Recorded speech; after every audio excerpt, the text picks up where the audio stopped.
Redresse-toi, homme, debout. Tu sais qui te parle.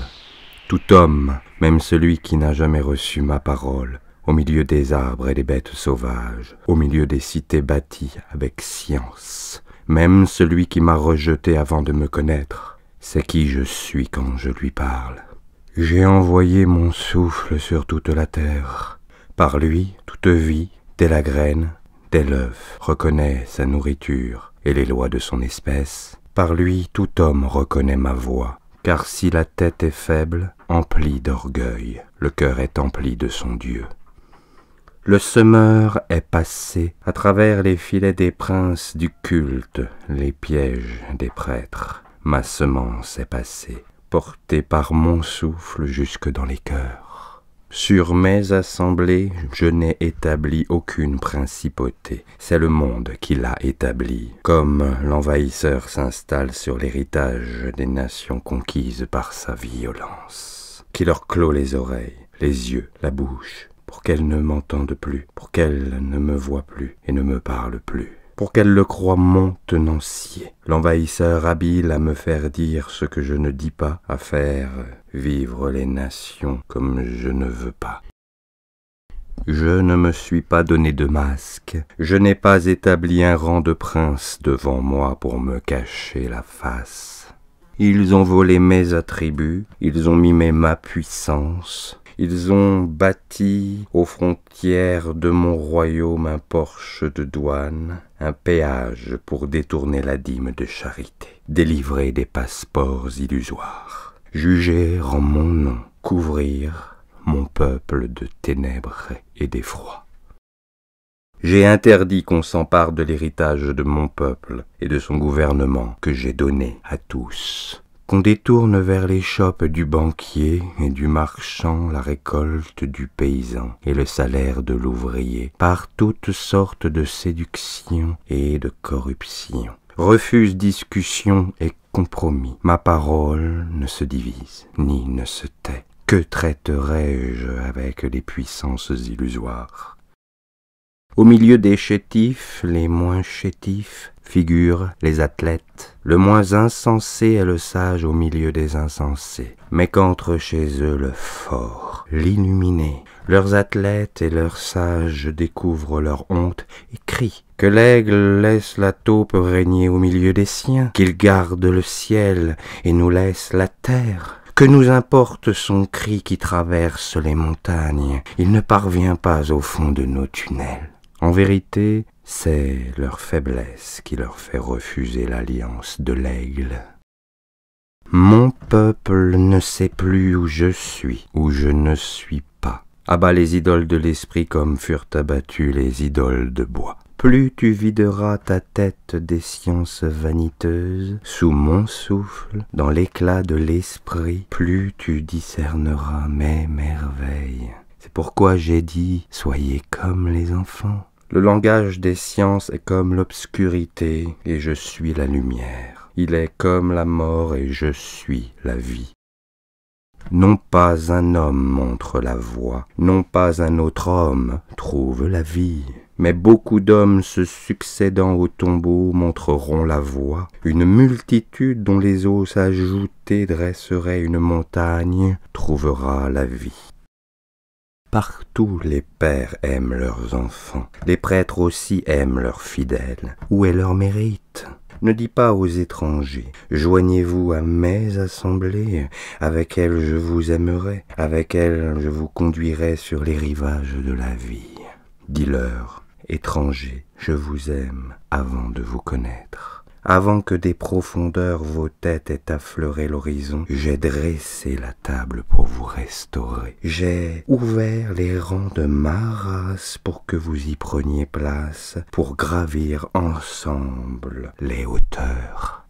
Si tu ne les aimes pas déjà, non pour leur faire l'aumône ou panser leurs plaies comme font les princes et leurs prêtres, en se gardant de les convier à leurs conseils de peur de perdre leur trône, mais en les aimant comme je les aime, ton amour sera sagesse de prince, non le vent fou levé de Nazareth, la trombe qui traverse la terre éperdument.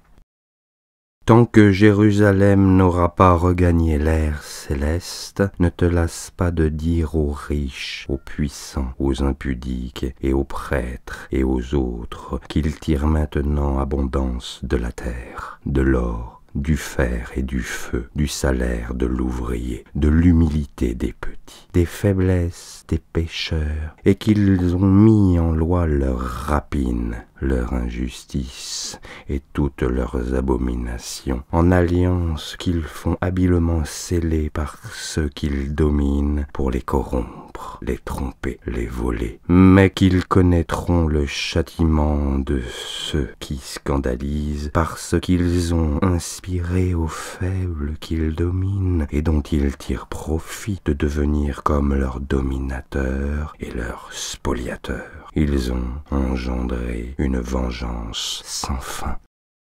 Je t'envoie montrer à mon peuple ses erreurs pour qu'il discerne où je suis, où je ne suis pas. Voilà où je suis. Ma parole, comme un fleuve, s'écoule à nouveau sur les steppes. Elle trace son cours dans les terres glacées, où j'ai suscité des hommes rudes, des hommes qui ne me connaissaient plus, dans les masques qu'on m'avait façonnés, des hommes scandalisés par les puissants et les marchands, les princes et les prêtres. Je les ai suscités. Ils ne prononcent pourtant pas mon nom, ils n'écoutent pas ma parole. Beaucoup me haïssent. Mais cela ne leur sera pas reproché parce qu'ils ont été scandalisés. L'abusé devient prudent. Pourquoi enverrai-je des prophètes à ceux qui furent visités par les faux prophètes? C'est d'eux-mêmes que je fais des prophètes.